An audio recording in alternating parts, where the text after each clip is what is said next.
This is their new dark home for the next 2 weeks, and I'll see you then. We've reached the moment of truth. It's taste test time.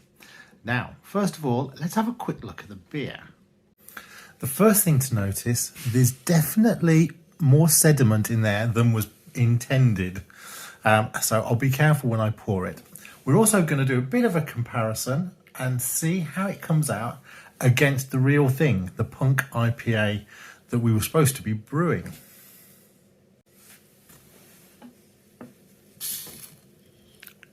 Bit of fizz. Hopefully that's good news. So it's probably obvious, but homebrew on the left and real thing on the right.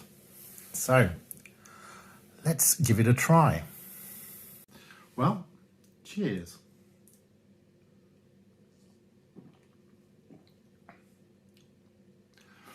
That's not too bad, actually. Does have a bit of an aftertaste, but maybe so does the real thing. We'll test that out in a moment.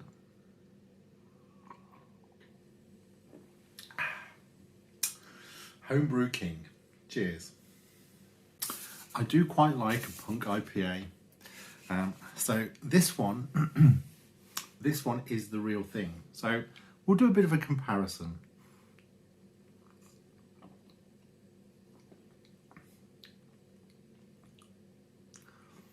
Well, to be fair, there is no comparison.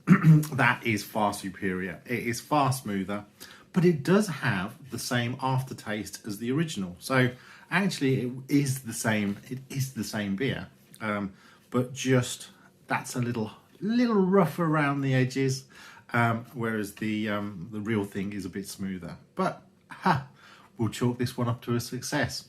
We'll see who else survives. Knocked out on the floor. If it's horrible, you don't have to drink it. Strong.